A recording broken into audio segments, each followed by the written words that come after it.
We have another episode of the Next Fix podcast where we're highlighting and hearing about people's comeback stories because that's what we all want to hear, right? Success stories are cool and all, but it's the comeback. It's the rock bottom recovery that we really enjoy hearing about. Today we've got Matt Grace and this is going to be a heck of a conversation. He is the author of the book, God Doesn't Relapse. So right away, I had all these questions like, God doesn't relapse? And the subtitle of that is Sex, Drugs, and a Life That Almost Killed Him.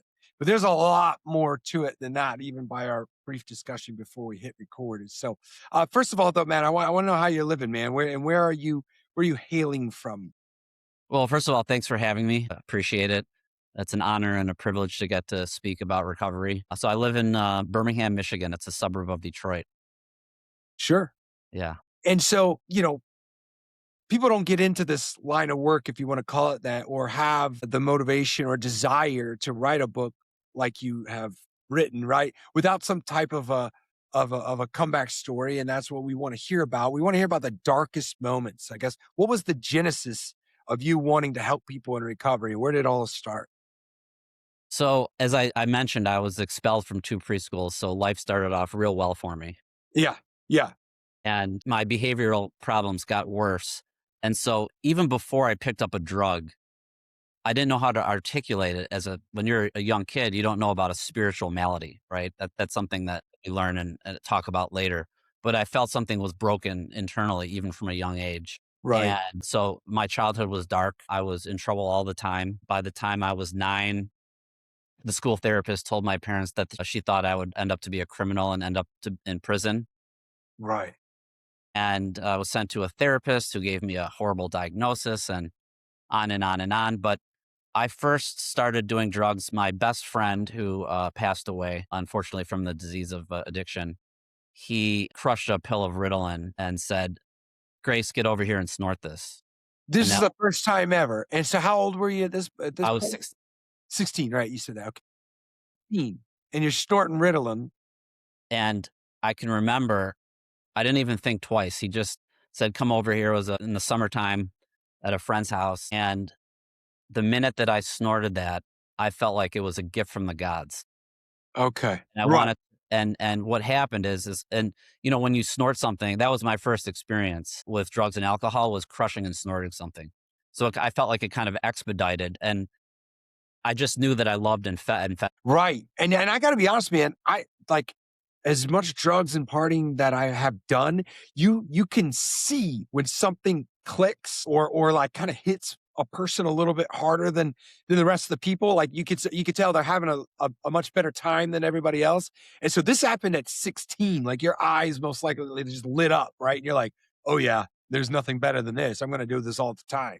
Is that kind of what's going on? 100%. I said, if I could bottle this feeling and feel this way for the rest of my life, then this is exactly what I was looking for.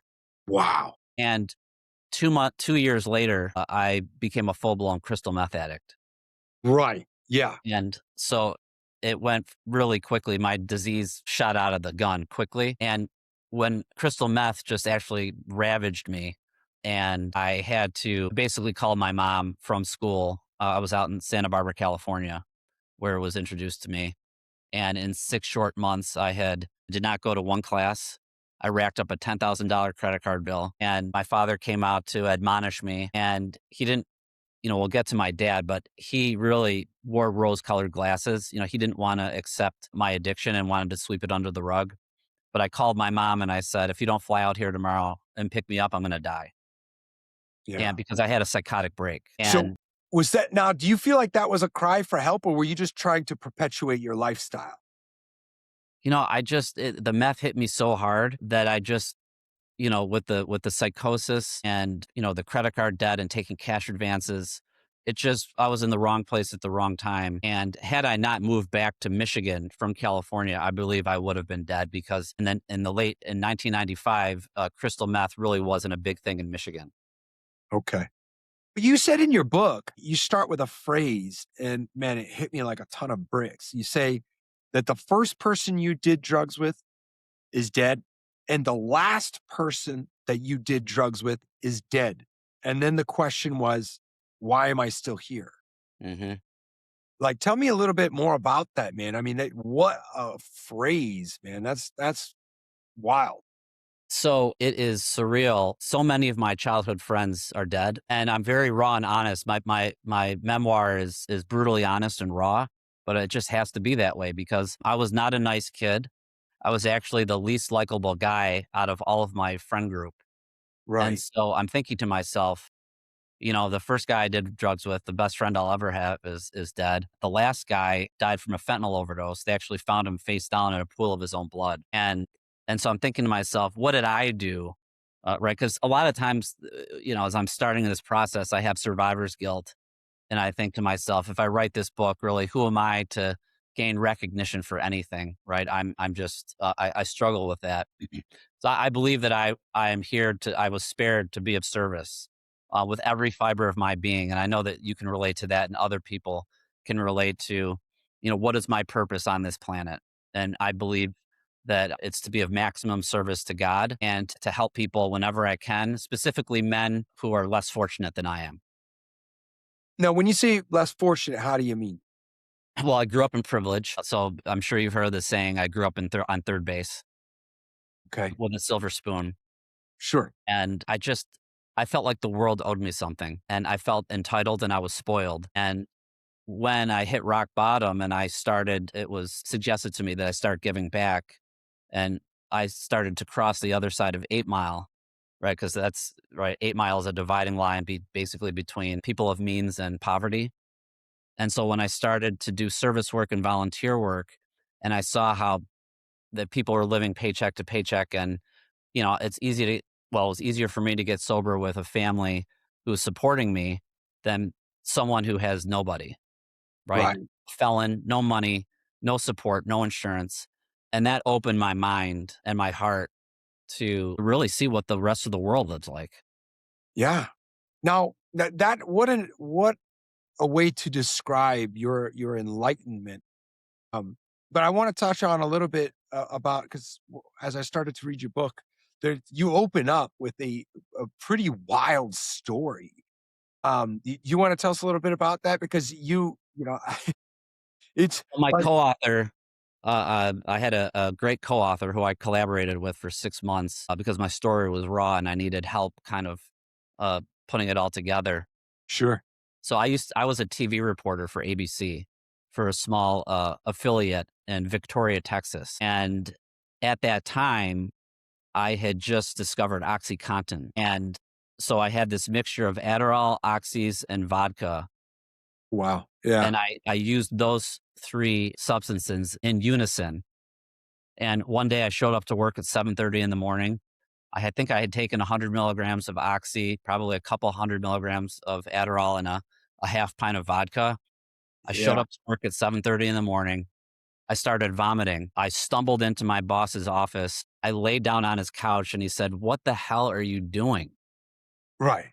Right? And I got up and I mumbled and then I collapsed. I stopped breathing, and by the grace of God, with the acute alcohol poisoning that I had, I started vomiting.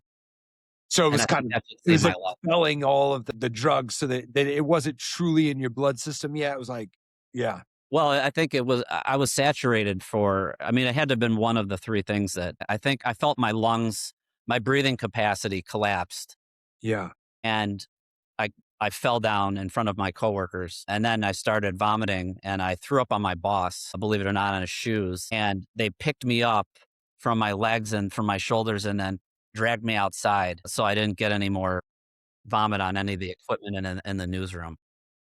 oh my gosh, man. Yeah. So so yeah, that's like and there's no shortage of those stories throughout the remainder of the book, No. right? Like, Nope, yeah, I show up to every job that I had my father got for me. So that's one of the themes of my book is how I was protected and enabled by my father.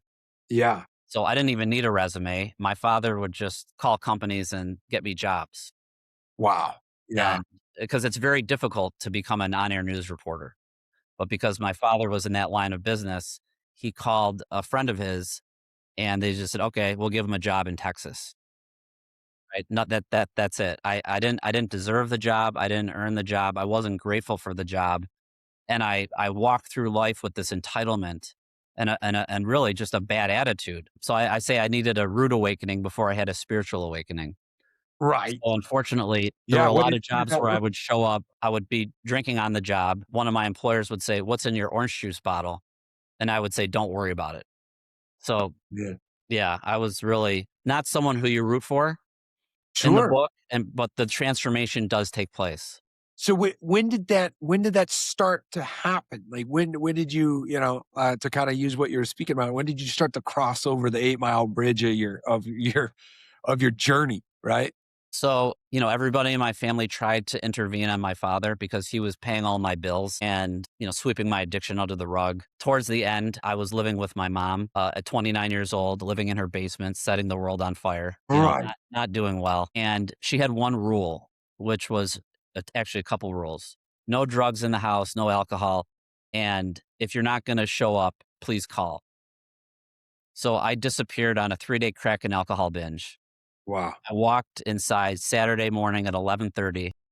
My mom said, "Oh my God," and then started sobbing. She then collected herself and said, "If you're going to die, it's not going to be in this house. Get out. I'm changing the locks." Wow. That was on October 2nd, 2004. She said, "I will let you stay on one condition, that you go to a meeting," and which I didn't want to do. Sure. But I went to a meeting, and it was a men's group. And, I had been in and out of treatment, right? The whole in and out of arrests, drug court, probation, treatment centers. And so I had been exposed to a lot of, hey, have you tried getting on your knees and praying? And growing up as a Jewish person, I would say, well, you don't tell me how to pray. I tell you how to pray. Right. Talk about entitlement. Yeah, the whole shebang, man. You're like, But and you can see the arrogance and the dangerous, I had a lot of those old ideas. And so finally I was just so desperate and broken, and I wanted to die, and I thought about killing myself. And I came home after that meeting and got on my knees for the first time and said, "God, if you don't show yourself, I'm gonna blow my head off." And I had a rifle sitting next to me. And you're even bossing around God. I gave him terms. But I believe, so I had a white light spiritual experience that lasted 30 minutes. I felt that the obsession to use was lifted from me instantaneously, similar to Bill Wilson. Yeah. But, and yeah, it was the most incredible experience. It was more powerful than any crack pipe or any hit of meth that I had ever taken by tenfold. Wow. Yeah. And so you throw a Hail Mary. You're like, look, and you got the rifle right next to you. You're ready to do this thing. And so God intervened. So what 100%. yeah. Go So ahead. what did the following, I don't know, several hours after that look like? I mean, was it apologetic? I mean, how did you start piecing it together? So, right, the two things that I'm most passionate about are service and God. And so I had that profound experience. And then I found the right mentor who really challenged me to be of service. And, I say that I needed to fire the yes men in my life, including myself. And I had to surround myself with men who were going to tell me what I needed to hear, not what I wanted to hear. Right. Wow. I think that after being sober for 21 years, something has shifted. As you know, as alcoholics, we're hypersensitive, and you have to kind of be in a position of pain to receive a message of, you really need to start giving back. And the combination of a routine of prayer, but also a routine of service, is really what bolstered the foundation of my recovery. Yeah. So what does that service look like for you? I mean, or has it changed, or where are you really focusing your efforts? So there's a couple things. I know that this country has become more secular. So one of the goals in my book is, I know that there are atheists and agnostics who struggle with the concept of intertwining a higher power into their recovery. And so one of the things I say is that service can be your higher power. You don't have to believe in God to make a pot of coffee, which is one of my mentors said, right? You don't need a spiritual experience to go open a meeting, or to drive someone to a meeting, or to go volunteer at a soup kitchen. Right. And Right. so it takes a certain amount of humility to be able to receive that message and then to want to instill that into my life. And so I basically incorporated, in the first year was all about service and prayer. I really didn't have that much else going on because I was just, drugs and alcohol had just destroyed everything in my life as a low bottom. If you're smoking crack and, finding prostitutes in the street at 10:30 in the morning, Yeah. your life is in the toilet. Right. So when you committed to this service, are you talking about meetings It specifically started or with meetings, but then it shifted to treatment centers. That's when my life really changed. That is because, as I said, I feel everything in my life has been given to me, right? I guess I've earned some things, but for the most part, I was born into a family that had means. And when I started volunteering at treatment centers, state-funded treatment centers, for that men come who don't have insurance, they have, face tattoos, neck tattoos. These guys have been raked over the coals of life. yeah. That gave me a fresh perspective of how truly blessed my life is. Tell me a little bit about the name of your book, right? Mhm. God doesn't relapse. So I have so many questions. How do you mean God doesn't relapse? I want to know. So there's two things. One, I spent 10,000 hours working in a private consulting practice, helping high net worth families who are struggling with addiction and related to addicts and alcoholics, enabling all the stuff that I kind of grew up with. And in the treatment center industry, over the years, they've come out with more and more external solutions vis-a-vis antabuse, Vivitrol, right? Suboxone, now Sublocade, methadone, right? There's all these. Naltrexone. Did you say naltrexone? Yeah, no, I didn't, but yes, naltrexone. Yeah. Listen, if someone needs help and they come to me and they're on Suboxone, I don't turn anybody away ever. With that being said, I believe in dialectical behavioral therapy, CBT, EMDR, right? We could go through all the modalities. And I believe in a lot of that. And I am a firm believer in therapy because my business partner was an EMDR therapist. However, there is going to come a time in someone's life when I believe that the only thing standing between them and a drink or a drug is the power of God. Because what I say is that treatment centers close, therapists retire, but God is always open for business. Right. Yeah. And Go ahead. yeah, and so I don't know if you've seen it lately, but nitrous has made a comeback. And I just did something on social media that if Suboxone is so great, why are people huffing nitrous? Right? There's still that internal discomfort, and people are huffing it to the point where they're losing control in their lower extremities. And so the whole concept of a higher power is really for me twofold. One, uh, you know, antabuse is not going to save your life. And if you look at, I'm a big believer in antidepressants. Right? I think if someone is struggling with bipolar disorder or schizophrenia, I think it has its place. Right? It's not for me to tell someone to not take that, but what I say is that medication helps your mind, but God touches your soul. Yeah, and that kind of rings true for me because I was diagnosed with schizophrenia. I was diagnosed with bipolar. And in the defense of all of the people who had diagnosed me with these conditions or illnesses, like I was lit. I was so, I was drowned in alcohol and I was peppered with all kinds of drugs. My ability to communicate or articulate what was truly going on, it didn't exist. And so I look back and I know that there was this battle externally going on where everybody's trying to give me these solutions for what they could observe or what they thought was going on with me. And at the end of the day, I agree with you. It was really just a conversation between God and myself. And I think that that conversation holistically, it involves like elements of you talking to yourself, right? That decision to stop. And there's all kinds of different ways to approach that, right? Like I'm putting it probably rather poorly, right? But the idea is that the external efforts of all these doctors and all these medications, right? All of this was going on. Meanwhile, what truly had to happen was my dedication and surrender. And then once I had done that and started really forging a relationship with God, that's when things started to really, I truly gained traction in recovery because of that, right? Mhm. So it's an uphill battle, brother, for sure, right? But man, so gosh, like you're a complete heathen, right? You are just like this monster of a privileged drug addict maniac, and then you're actually running a facility, right, to help people. No, no, no, I had a private consulting practice. Okay, I'm sorry, I Yeah, so we butchered we that. did, recovery mentoring and therapy, but we did it, from basically sitting in other people's living rooms across the Sure. country. Okay, my bad. Yep. My fault for that.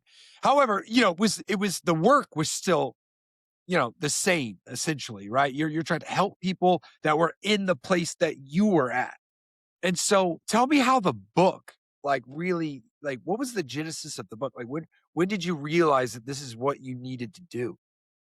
Yeah, I had to make a decision how honest and open I was gonna be with my story. So one of the things that I say is that, I want and I use my own family as the number one lesson of what not to do. But one of the things I say about my father is I say, this book is not an indictment of his failure. It's a testament to what happens when you love someone too much. Yeah. And Yeah, so because he was the see number how one enabler for you. he paid people to do my homework in high school and in college. I almost killed someone on the expressway. I threw something out of a school bus on a field trip, and he paid the woman $25,000 not to press charges. He paid the police not to arrest me. He, you know, gave me when my friends were having internships and working on building their careers in their late teens and early 20s. I was playing golf with my father's friends at the club, and he did the best that he could, but it was such a toxic relationship. And as I mentioned, also, he introduced me to strippers and prostitution, which is also something I talk about. The subtitle, Sex, Drugs, and the Life That Almost Killed Me. That Yeah. also sent me down a simultaneously dark path, not just with drugs and alcohol, but with sex. And so my book is half memoir, half case study. So in between each chapter, there's an interlude that's italicized, and it talks about some of the case studies that are successful and some that aren't. So it's kind of a workbook Wow. for families to say, okay, this guy has 10,000 hours with some pretty high profile families of experience. This is what worked and this is what didn't. And there's a common theme that, you know, the worst thing that parents can do, and one of the worst things that my father did for me, was to destroy my ambition. Wow. That is, you don't have to be an addict to have your parents destroy your ambition. I did not see that coming. And now that you've said it, so that was the number one thing that really put you behind was destroying your ambition. I mean, yeah, because if he's paying all my bills and I'm living the country club life, I was 17, 18 years old living like a 55-year-old man. A well-to-do 55-year-old man, Yes. a 55-year-old man that did well in life, right? You're like, that's wow. And so one of the things that I'm trying to reach fathers is that, and I mentioned to you before we started, is that my dad was not my father, he was my best friend. And so I'm asking parents to have your kids earn things. It's okay to make things difficult for them. Yeah. You don't have to be your kid's best friend. That can come in an adult life, right? But kids need structure and kids need discipline and kids need boundaries. I had none of those, and I has still haunted me to this day. Now, you mentioned the case studies about what worked and what didn't work, and from what I could gather from your story is that your dad was doing everything that you're not supposed to do by Mhm. enabling you and giving you the green light and all that. However, it seemed like your mom had a pretty good approach, right? Like she had rules and she said if you break them, you're donezo, right? Like and she stuck up for it, right? In the midst of maybe your father being your best friend and that not being the right move, how was your mother's role? Was she trying to do the right thing the whole time? She was. Unfortunately, when my parents got divorced, one of the worst decisions that I made or that they made was that I lived with my father. And Okay. my house became, I mean, I had kids were coming over all times of the day during high school to get drunk and high during school hours. So Right. the place was a flop house. Yeah. So I didn't really stand a chance. And my mom, she tried to, she tried to draw a line in the sand and hold that line. And Yeah. eventually she did when she threatened to throw me out. And my dad actually did finally pull back the reins of the financial enabling. Sure. And because they came together as one unified message, then I had a chance to recover. Wow, man. What after your experience with God, you put the shotgun away or the rifle away. What did your faith look like after that? I mean, So, how I came up with the title is when I was 16 years sober, I became extremely ill from COVID. okay. I got so ill that I almost lost the ability to walk, and it triggered something called fibromyalgia. And I was immunocompromised before COVID, but after getting sick, I became so ill and I had so much pain that I wanted to die. Yeah. I mean, I was bedridden for months. I couldn't golf, I couldn't travel, I couldn't date. Everything was stripped of me. So I came up with the title God Doesn't Relapse because there, I thought that I would be, oh, I'll just be sick when I'm older. Well, what happens when you face a chronic illness when you're a young man? And so I include extraordinary stories of other people's sobriety, right? This book is not just about Matt Grace. This book is about people who I admire and who have tremendous faith and character. And I look at their stories kind of like mine, that what happens when you can't go to a meeting, right? When you hear people say nature's my higher power or yoga's my higher, right? There's multiple pathways to a higher power. But what happens when you're chronically ill and you can't leave your house? Yeah. So I drew a line in the sand. I said, I'm either going to kill myself because the pain was so severe and I didn't want to take opiates. Right. Luckily, I found a medication that works. But I said to myself, what kind of example am I going to be for newcomers if I take my own life because of something that's, so challenging? And what I said to myself is that I doubled down on my faith in God. And I said, I want to demonstrate to God that how serious I am about my faith is that I'm doubling down, that I'm all in, even with sickness. Right. And so when I made that decision, just, I got through it. And so I just want people to know that if you're facing some kind of, like my friend, his son was murdered, brutally murdered. He had 6 years. He didn't go back out. One of my friends had to bury his son and his wife in the same year. Right. Think about that kind of catastrophe. And he didn't go back out. Terminal cancer, financial ruin, divorce, right? All of these things that can hit you even when you have long-term sobriety. I'm the people who believe in something and have some kind of faith and some kind of prayer life fare much better than the people that don't. It's interesting you say that because I have said it out loud that, from a pragmatic standpoint, right? From a pragmatic approach, like if you do some of the things outlined in the Bible, right?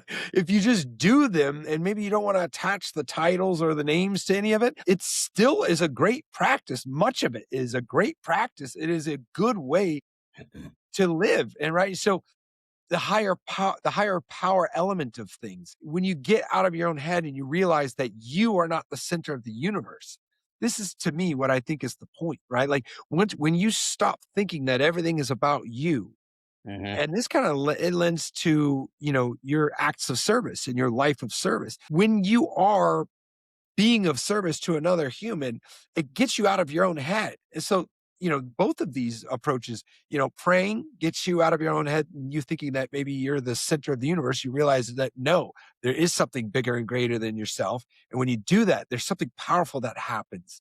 And then also when you're helping others and when you're in the moment and you're caring about somebody else and you're doing something for them, not for yourself, for the right reasons too, right? Like not for bragging rights and not for you weren't court ordered to be there, but when you're performing a service for another human, you're outside of your own head and you're not able to just kind of self wallow and be as self centered as we all get, right? And you're outside of that element of all of our egos. You're outside of that. And you're helping somebody else.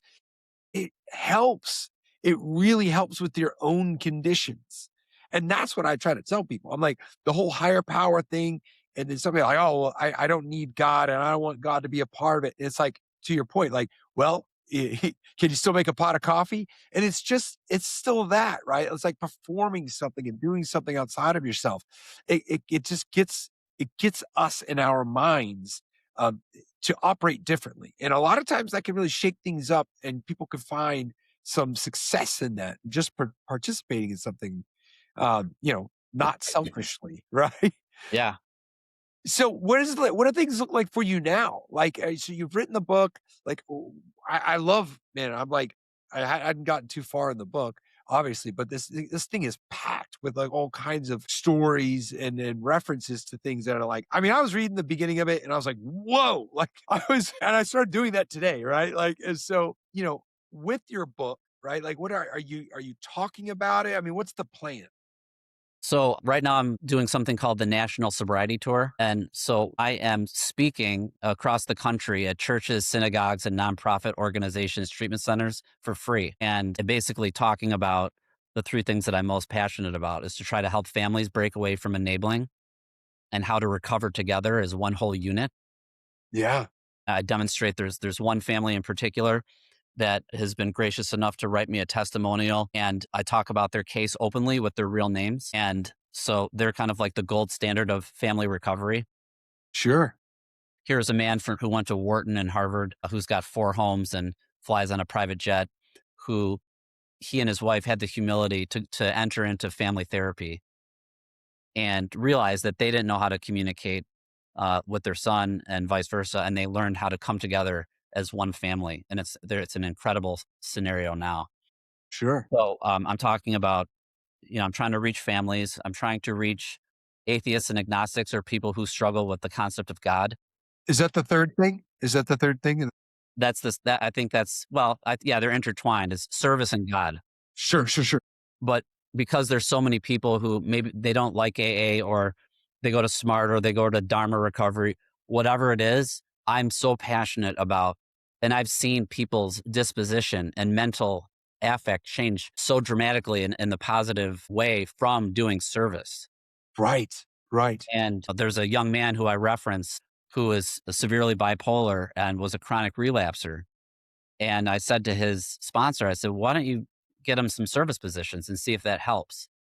So he's had 2 service positions for 5 years, every Tuesday night and every Sunday night. He's been sober for 5 years. Wow. But what's interesting is that his disposition changed. So that blunt affect that you often see with someone who is experiencing the lows of bipolar disorder, he's more jovial and more amicable and has come out of himself. And I think that's what the power of trying to help someone else can do, even with someone suffering from mental illness. I mean, I have all this lived experience that I want to share with people, that if you're depressed, and like, for instance, when I was 14 years sober, I thought that my financial situation changed for the better. And I thought that if I went out and I bought a Porsche, I bought my dream car, I bought a home, I joined a country club, I bought a Rolex, and I started traveling everywhere. And within 8 months, I sold the car, because all these things that I thought that society told me are going to make me happy and make me feel like a man, I felt just as empty on the inside as I did from when I first got sober. My dad had passed away, and I tried to buy my way to happiness and to demonstrate to my peers, look at me, look how successful I am. But in the end, when I recommitted to service, and when I started associating and going back to the roots of what really bolstered my recovery, I found that I'd strengthened my relationship with God. So you're 14 years sober, right? And so the sobriety thing, it was still there, it still held true. However, some things changed in your life and you're like, oh, well, now this is what I do, right? This is the next logical step. I've got to buy these things. This is what I'm supposed to do. And things got worse for you. Is that what happened? I was still empty on Yeah. the inside. I was running from losing my father was difficult, right? Because like I said, he was my best friend, and he did live to see me get 11 years of sobriety. That's And awesome. so, I think that we're kind of conditioned to say that if I just have my mentor said it best. He said, there's nothing wrong with liking nice things as long as I own them and they don't own me. Mm, And what right. happened is that all this material stuff that I accumulated owned me. And I still had an emptiness internally. And because I had turned my back on service and I started, trying to plug into what I thought would make me happy, it had the opposite effect. Yeah. And I'm not anti Porsche, right? Sure. I'm Right. not anti Rolex, but Right. I'm gonna say that if you're an alcoholic and you think that those things are gonna fulfill you, I'm telling you, you're in for a rude awakening. Yeah, man.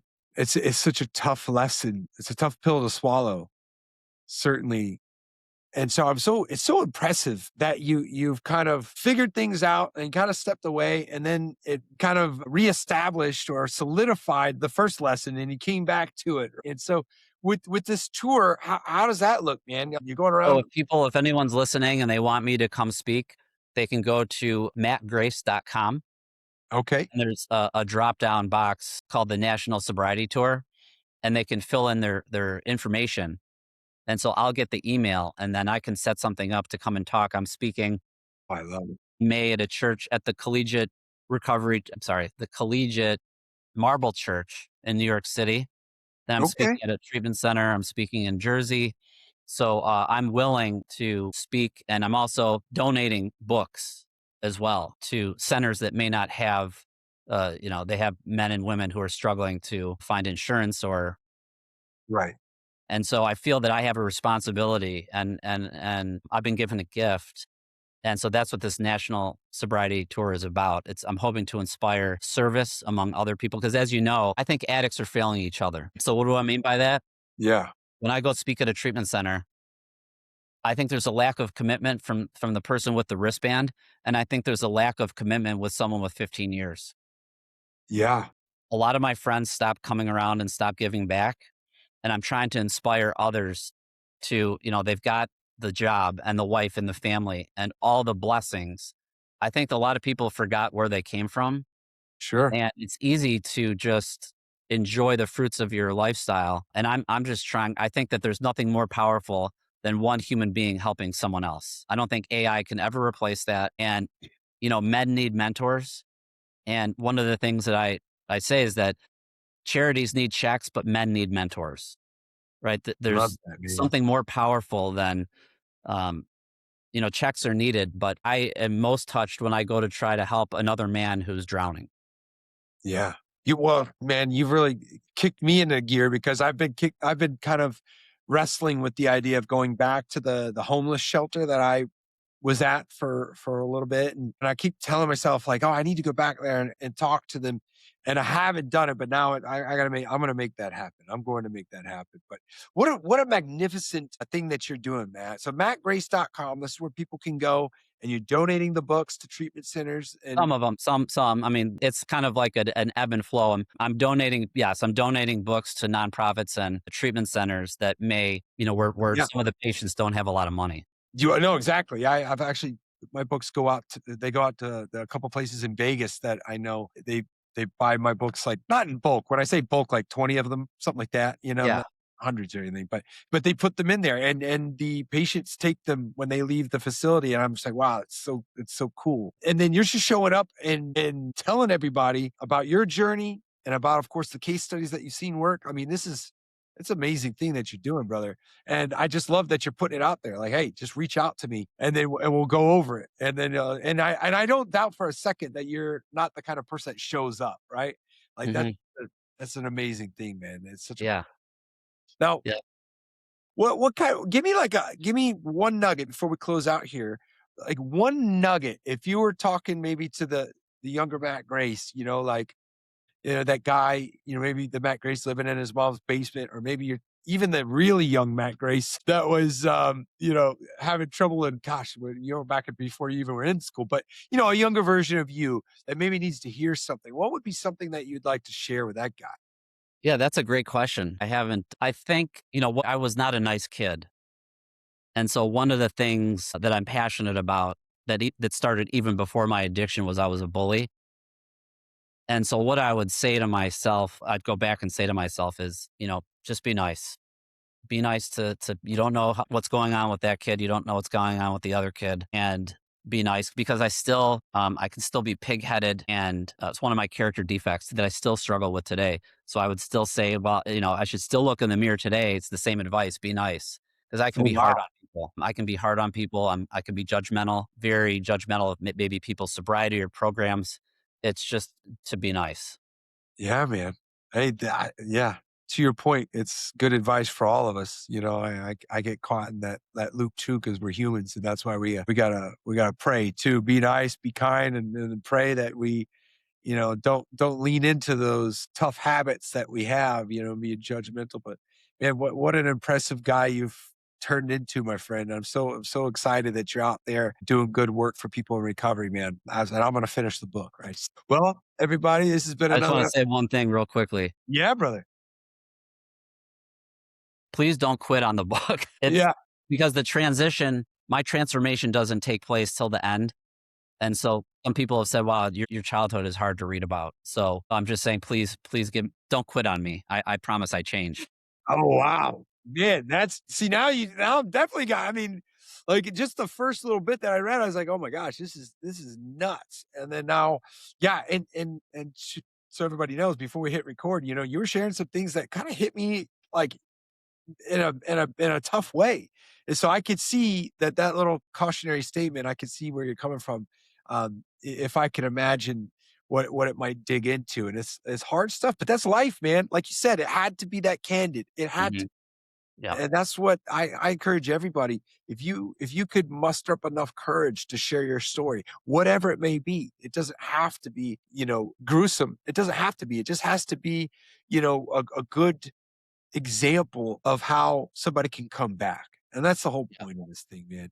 Yep. You're a comeback story, and I'm blessed to hear about it too and be able to read about it. And we're all very blessed, that you didn't go the other way, man. So well, anyways, man, thank you so much for your time, brother. I do appreciate it, man. I'm looking forward to this tour that you're gonna do. All right. So Ryan, thank you so much for having me. It was a real privilege.